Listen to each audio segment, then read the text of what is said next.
شادی میں ہر جگہ رب کریم نے حق مہر کے معاملات طے فرمائے ہیں۔ حضرت موسیٰ علیہ السلام کی جو شادی ہوئی ہے نا، سیدہ صفورہ رضی اللہ تعالی عنہ حضرت موسیٰ علیہ السلام کی اہلیہ ہیں۔ حضرت صفورہ بنت شعیب، حضرت شعیب علیہ السلام وقت کے پیغمبر کی بیٹی ہیں۔ حضرت موسیٰ علیہ السلام کی بیوی کا نام سیدہ صفورہ ہے۔ فقال لأہلہم امکثوا انی آنست نارا، جیسے قرآن میں ہے نا کہ اپنے گھر والوں کا آپ یہاں ٹھہرو، میں وہاں سے آگ لاتا ہوں، وہ آگ نہیں تھی، رب کی تجلی تھی، تو حضرت صفورہ ہیں۔ حضرت موسیٰ علیہ السلام کے بارے میں نے پڑھا ہے، ایک کرسچن سے ہماری ایک مرتبہ گفتگو ہوئی، تو اس دنوں میں نے تورات، انجیل، اس زمانے کے جو نسخے ان کے پاس ہیں، اب تو تبدیل شدہ ہیں، لیکن وہ گفتگو میں پڑھ کے سمجھانے ہوتے ہیں تو علم مناظرہ میں مجبوری میں پڑھنے پڑتے ہیں۔ میں نے وہاں سے حالات تلاش کیے تھے، وہاں سے ایک دو عنوانات ملے کہ حضرت موسیٰ علیہ السلام کی والدہ کا نام غالباً حضرت یوحانز ہے، اور ان کی نانی جان کا نام حضرت یوکابد ہے، اور ایک وہ خاتون جس کے بارے میں پوچھا جاتا ہے جس کا والد نبی، بیٹا نبی، خامد نبی، بھائی نبی، وہ سیدہ لیہ ہیں۔ حضرت لیہ کی بیٹی ہیں حضرت یعقوب علیہ السلام نبی کی، بہن ہے حضرت یوسف علیہ السلام نبی کی، بیوی ہیں حضرت ایوب علیہ السلام نبی کی، اور والدہ ہیں سیدنا ذوالکفل علیہ السلام نبی کی۔ یہ اس زمانے میں ہم نے پڑھا تھا، ایک کرسچن سے وہ باتیں ہوئی تو اللہ نے کرم کیا، میں نے ان سے تورات بھی لی اسی بحث میں، اور انجیل بھی لی اور زبور بھی لی۔ آپ کبھی دارت النعمان ڈی خان میرے یہاں آئیے نا، تو میں آپ کو اپنی لائبریری میں قرآن کریم بھی دکھاؤں گا، تورات بھی دکھاؤں گا، انجیل بھی دکھاؤں گا، زبور بھی دکھاؤں گا۔ اگرچہ یہ تبدیل شدہ ان لوگوں نے کر دی ہیں، لیکن جو اصلی اتری تھی اس پر ہم سب کا ایمان ہے۔ قرآن کریم میں ہے نا والذین یؤمنون بما انزل الیک وما انزل من قبلک وبالآخرۃ هم یوقنون، میرے پاک پیغمبر صحابہ کرام نے ایمان رکھا ہے پہلی کتابوں پر، قرآن پر اور قیامت پر۔ تو یہ چیزیں ہیں۔ تو حضرت موسیٰ علیہ السلام کی شادی جو بھی ہے نا حضرت صفورہ سے، حضرت شعیب علیہ السلام کی بیٹی سے، اس کا ذکر قرآن کریم کرتا ہے، اور قرآن کریم اس کا ذکر بڑی تفصیل سے کرتا ہے۔ مثلا حضرت موسیٰ علیہ السلام جب مدین گئے، وہاں ایک کنویں پہ لوگوں کے رش کو دیکھا کہ مجمع وہاں ٹھہرا ہے، لوگ بڑے وہاں پر ایک دوسرے سے آگے بڑھنے کی کوششیں کر رہے ہیں۔ اجی کیا مسئلہ ہے؟ تو رش سے تو سمجھ نہ آیا، دو بچیاں ہیں نوجوان، دو شیزہ، وہ اپنی اپنی بکریوں کو پکڑ کے ایک سائڈ پہ ٹھہری ہیں۔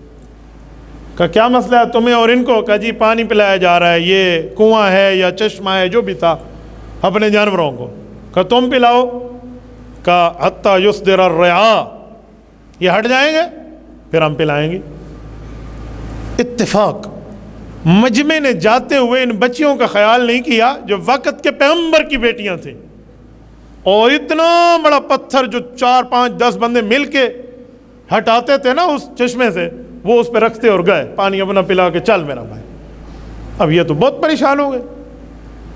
تو حضرت موسیٰ علیہ السلام نے جب بات کی تو کہا وابونا شیخ کبیر، کہ ہمارے والد تو بہت بزرگ ہیں اور ہم بچیاں ہی ہیں، یہ کام کرتی ہیں، آج انہیں ہٹا دیا۔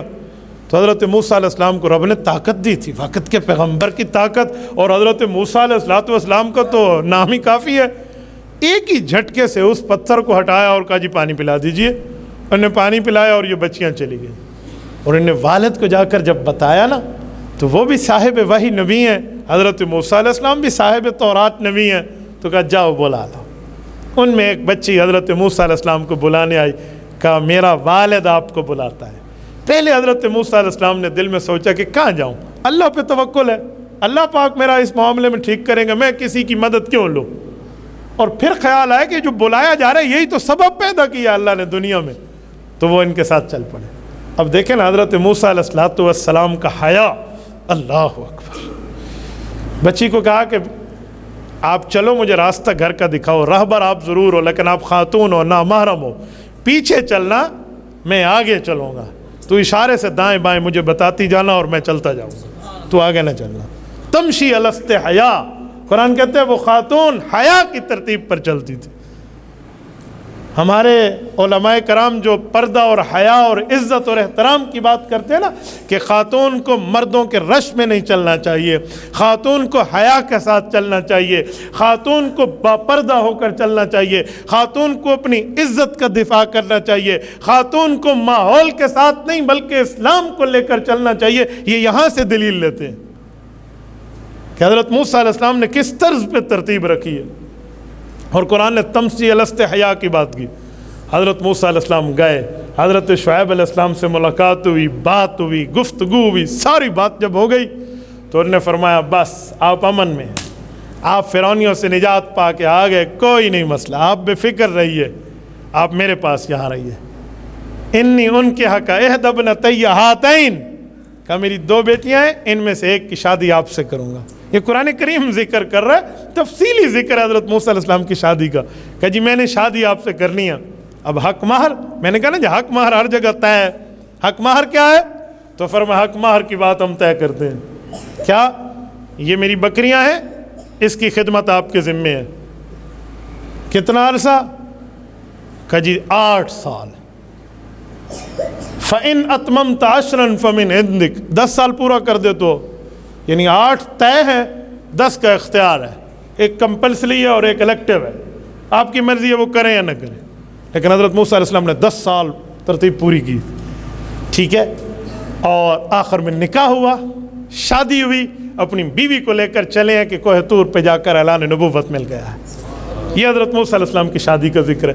میری بات کا مطلب جہاں قرآن کریم نے شادی کی بات کی، حق مہر ضرور کی ہے۔